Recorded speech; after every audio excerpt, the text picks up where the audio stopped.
नमस्कार। आप सभी का स्वागत है किस्से और कहानियों में टेल्स फ्रॉम द हार्ट।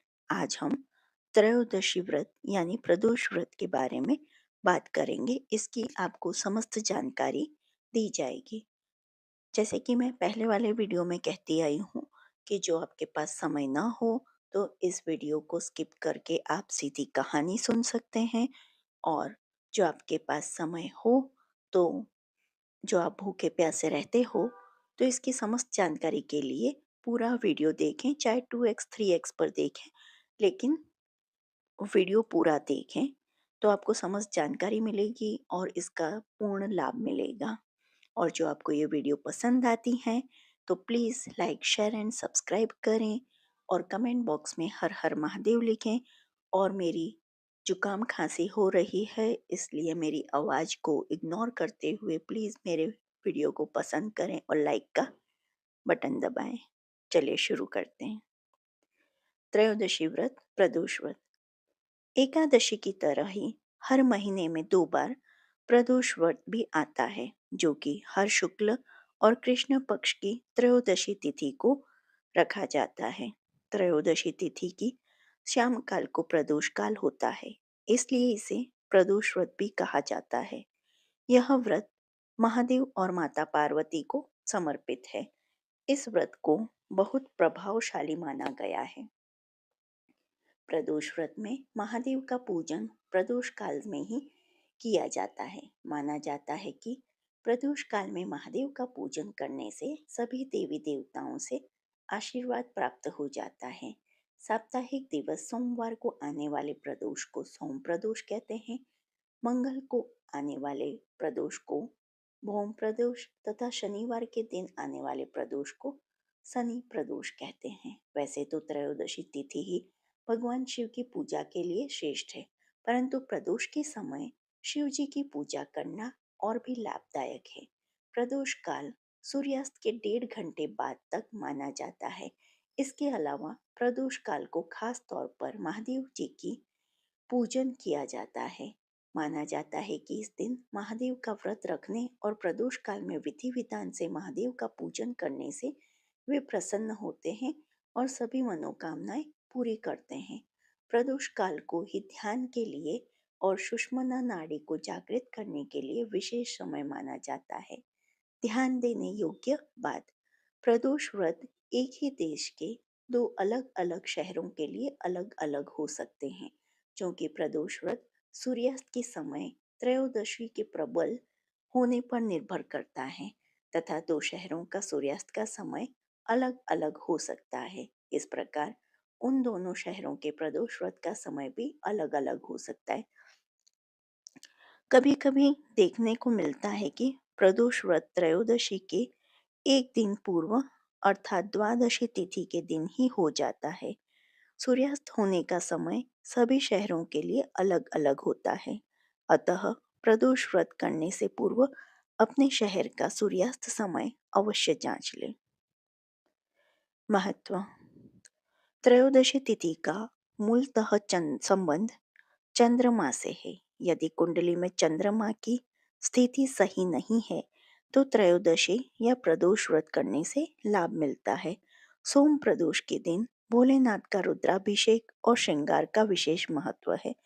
इस दिन सच्चे मन से भोलेनाथ की पूजा करने से मनोवांछित फल की प्राप्ति होती है। लड़का या लड़की की शादी विवाह की अड़चनें दूर होती हैं। संतान की इच्छा रखने वाले लोगों को इस दिन पंचगव्य से महादेव का अभिषेक करना चाहिए। वहीं ऐसे जातक जिन्हें लक्ष्मी प्राप्ति और करियर में सफलता की कामना हो, उन्हें दूध से अभिषेक करने के बाद शिवलिंग पर फूलों की माला अर्पित करनी चाहिए। मान्यता है कि ऐसा करने से भोलेनाथ अत्यंत प्रसन्न होते हैं।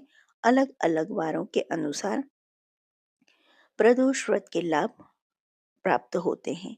रविवार को पड़ने वाले प्रदोष व्रत से आयु वृद्धि तथा अच्छा स्वास्थ्य लाभ प्राप्त किया जा सकता है। सोमवार के दिन त्रयोदशी पड़ने पर किया जाने वाला व्रत आरोग्य प्रदान करता है और इंसान की सभी इच्छाओं की पूर्ति होती है। मंगलवार के दिन त्रयोदशी का प्रदोष व्रत हो तो उस दिन व्रत को करने से रोगों से मुक्ति व स्वास्थ्य लाभ प्राप्त होता है। बुधवार के दिन प्रदोष व्रत हो तो उपासक की सभी कामनाओं की पूर्ति होती है। गुरुवार के दिन प्रदोष व्रत पड़े तो इस दिन के व्रत के फल से शत्रुओं का विनाश होता है। शुक्रवार के दिन होने वाला प्रदोष व्रत से सौभाग्य और दाम्पत्य जीवन की प्राप्ति होती है। संतान प्राप्ति की कामना हो तो शनिवार के दिन पड़ने वाला प्रदोष व्रत करना चाहिए। अपने उद्देश्यों को ध्यान में रखते हुए जब प्रदोष व्रत किए जाते हैं तो व्रत से मिलने वाले फलों की में वृद्धि होती है। प्रदोष व्रत की विधि। प्रदोष व्रत करने के लिए मनुष्य को त्रयोदशी के दिन प्रातः सूर्योदय में पूर्व उठना हो चाहिए।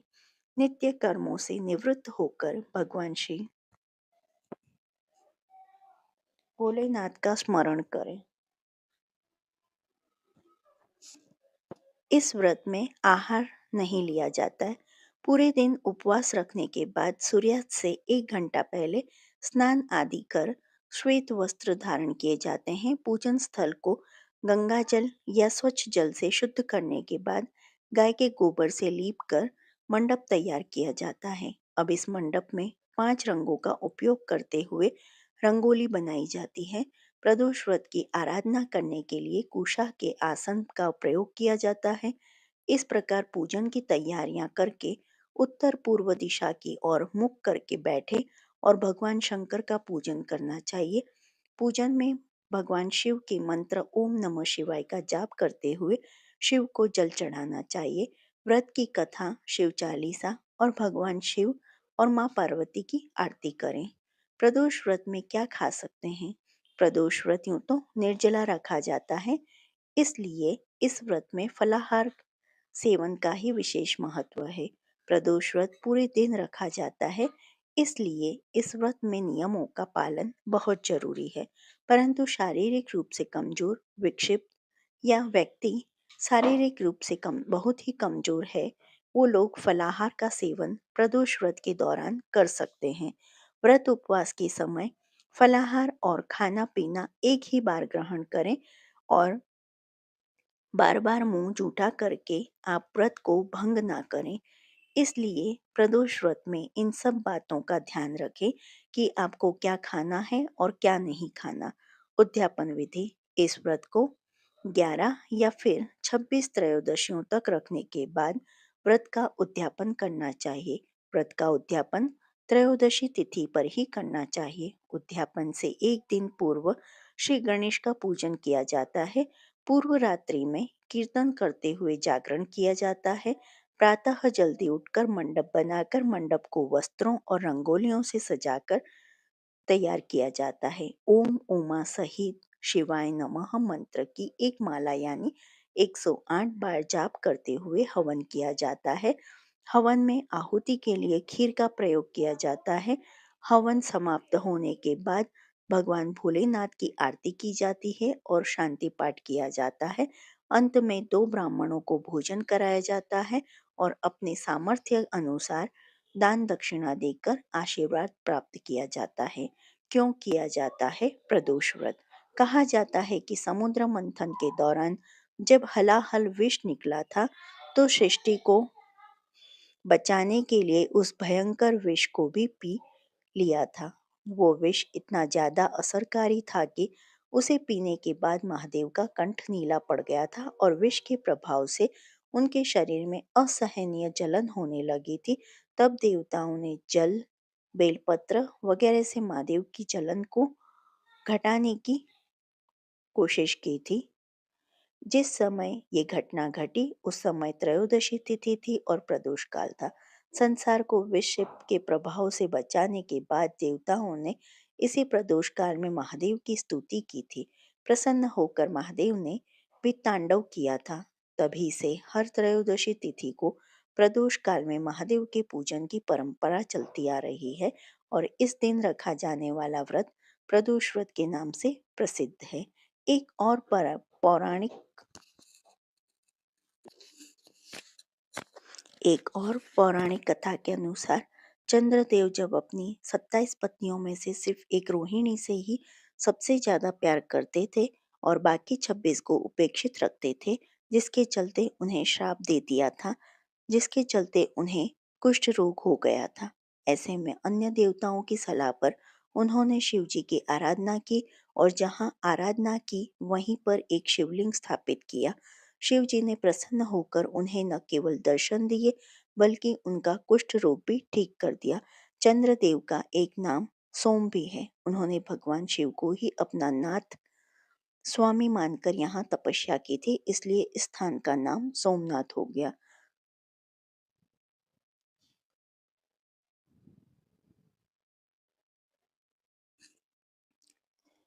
त्रयोदशी व्रत कथा।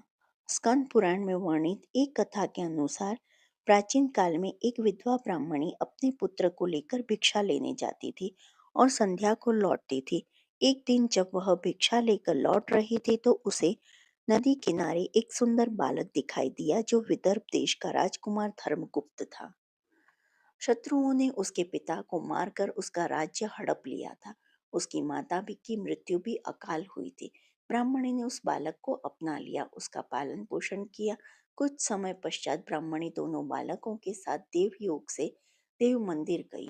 वहां उनकी भेंट ऋषि शांडल्य से हुई। ऋषि शांडल्य ने ब्राह्मणी को बताया कि जो बालक उन्हें मिला है वह विदर्भ देश के राजा का पुत्र है जो युद्ध में मारे गए थे और उनकी माता को ग्राह ने अपना भोजन बना लिया। ऋषि शांडल्य ने ब्राह्मणी को प्रदोष व्रत करने की सलाह दी।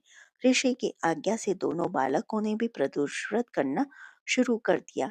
एक दिन दोनों बालक वन में घूम रहे थे, तभी उन्हें कुछ गंधर्व कन्याएं नजर आईं। बालक ब्राह्मण बालक तो घर लौट आया, किंतु राजकुमार अंशुमति नाम की गंधर्व कन्या से बात करने लगे। गंधर्व कन्या और राजकुमार एक दूसरे पर मोहित हो गए। कन्या ने विवाह हेतु राजकुमार को अपने पिता से मिलवाने के लिए बुलाया। दूसरे दिन जब वह पुनः गंधर्व कन्या से मिलने आया तो गंधर्व कन्या के पिता ने बताया कि वह विदर्भ देश का राजकुमार है। भगवान शिव की आज्ञा से गंधर्व राज ने अपनी पुत्री का विवाह राजकुमार धर्मगुप्त से कराया। इसके बाद राजकुमार धर्मगुप्त ने गंधर्व सेना की सहायता से विदर्भ देश पर पुनः आधिपत्य जब प्राप्त किया। यह सब ब्राह्मणी और राजकुमार धर्मगुप्त के प्रदोष व्रत करने का फल था। स्कंद पुराण के अनुसार जो भक्त प्रदोष व्रत के दिन शिव पूजा के बाद एकाग्र होकर प्रदोष व्रत कथा सुनता या पढ़ता है उसे 100 जन्म तक कभी दरिद्रता नहीं होती व दाम्पत्य जीवन खुशहाल रहता है। शिव चालीसा। जय गणेश गिरजा सुवन मंगल मूल सुजान कहत अयोध्या दास तुम देहु अभय वरदान। जय गिरजापति दीन दयाला सदा करत संतन प्रतिपाला भाल चंद्रमा सोहत नीके कानन कुंडल नाग फनी के अंग गौर शिर गंग बहाए मुंड माल तंग शाल लगाए वस्त्र खाल बाघंबर सोहे छवि को देख नाग मुनि मोहे मैना मातु की हवे दुलारी वाम अंग सोहत छवि न्यारी कर त्रिशूल सोहत छवि भारी करत सदा शत्रुन शयकारी नंदी गणेश सोहम तहम कैसे सागर मध्य कमल है जैसे कार्तिक शाम और गणराऊ या छवि को कही जात न काऊ देवन जब हिम जाय पुकारा तब हिम दुख प्रभु आप निवारा किया उपद्रव तारक भारी देवन सब मिली तुम हिम जुहारी तुरत षडानन आ पठिया उ लव निमेष मह मारी गिरियाऊ आप जलंधर असुर संहारा श्रेयस तुम्हार विदित संसारा त्रिपुरा सुर संयुद्ध मचाई सब हिम कृपा कर लीन बचाई किया तब हिम भागीरथ भारी पूरब प्रतिज्ञा तासु पुरारी दानिन महम तुम सम कोहु नाई सेवक स्तुति करत सदाई वेद नाम महिमा तव गाई अखत अनादि भेद नहीं पाई प्रकट उद्धति मंथन में ज्वाला जरत सुरासुर भय विहाला किन्हीं दया तहम करी सहाई नीलकंठ तब नाम कहाई पूजन रामचंद्र जब कीन्हा जीत की लंक विभीषण दीन्हा सहस कमल में हो रहे धारी किन्ह परीक्षा तब हिम पुरारी एक कमल प्रभु राखे जोई कमल नयन पूजन चहम सोई कठिन भक्ति देखी प्रभु शंकर भये प्रसन्न दिए इच्छित वर जय जय जय अनंत अविनाशी कृपा करो सबके घटवासी दुष्ट शकल नित मोहि सतावे भ्रमत रही मोहि चैन न आवे त्राहि त्राहि मैं नाथ पुकारो यही अवसर मोहि आन उबारो लय त्रिशूल शत्रुन को मारो संकट से मुहि आन उबारो, मात पिता भ्राता सब होई, संकट में पूछत नहीं कोई। स्वामी एक है आस तुम्हारी, आए हरहु मम संकट भारी। धन निर्धन को देत सदाई, जो कोई जांचे सो फल पाई। स्तुति के विधि करो तुम्हारे, क्षमहु नाथ अब चूक हमारी। शंकर हो संकट के नाशन, मंगल कारण विघ्न विनाशन। योगी यति मुनि ध्यान लगावे, नारद शारद शीष नवावे। नमो नमो जय नमो शिवाय, सुर ब्रह्मादिक पार न पाई। जो यह पाठ करे मन लाई, तापर होत है शंभु सहाई। रिनिया जो कोई हो अधिकारी, पाठ करे सो पावन हारी। पुत्रहीन कर इच्छा कोई, निश्चय शिव प्रसाद ते ही होई। पंडित त्रयोदशी को लावे, ध्यान पूर्वक होम करावे। त्रयोदशी व्रत करे हमेशा, तन नहीं ताके रहे कलेशा। धूप दीप नैवेद्य चढ़ावे, शंकर सन्मुख पाठ सुनावे। जन्म जन्म के पाप नशावे, अंतवास शिवपुर में पावे। कहे अयोध्या आस तुम्हारी, जानी सकल दुख हरहु हमारी। शिव जी की आरती। जय शिव ओंकारा, ओम शिव ओंकारा। ब्रह्मा विष्णु सदा शिव, ब्रह्मा विष्णु सदा शिव। अर्धांगी धारा, ओम जय शिव ओंकारा। एकानन चतुरानन पंचानन राजे, बोले पंचानन राजे। हंसासने गरुडासने, हंसासने गरुडासन। वृषवाहन साजे, ओम जय शिव ओंकारा। दो भुज चार चतुर्भुज, दस भुज ते सोहे, बोले दस भुज ते सोहे। तीनों रूप निरखेता, शिव जी को रूप निरखेता। त्रिभुवन जन मोहे, ओम जय शिव ओंकारा। अक्षमाला वनमाला मुंडमाला धारी, बोले मुंडमाला धारी। चंदन मृग मद सोहे, चंदन मृग मद सोहे। बोले शुभकारी, ओम जय शिव ओंकारा। श्वेतांबर पीतांबर बागंबरे अंगे, बोले बागंबरे अंगे। सनिकादिक गरुडादिक, सनिकादिक गरुडादिक। भूतादिक संगे, ओम जय शिव ओंकारा। करे के मध्य कमंडल, चक्र त्रिशूल धरता, बोले चक्र त्रिशूल धरता। जग करता जग भरता, जग करता जग भरता। जग संहार करता, ओम जय शिव ओंकारा। ब्रह्मा विष्णु सदा शिव, जानत अविवेका, बोले जानत अविवेका। प्रणवाक्षर के मध्य, प्रणवाक्षर के मध्य। ये तीनों एका, ओम जय शिव ओंकारा। काशी में विश्वनाथ विराजत, नंदी ब्रह्मचारी, बोले नंदी ब्रह्मचारी। नित उठ भोग लगावत, नित उठ भोग लगावत। महिमा अति भारी, ओम जय शिव ओंकारा। त्रिगुण स्वामी जी की आरती, जो कोई नर गावे, बोले प्रेम सहित गावे। कहत शिवानंद स्वामी, रटत भोलानंद स्वामी। मन वांछित फल पावे, ओम जय शिव ओंकार। जो आपको त्रयोदशी की यह व्रत कहानी पसंद आई हो तो please like share and subscribe करें। देखने के लिए धन्यवाद। जय हिंद, जय भारत, हर हर महादेव।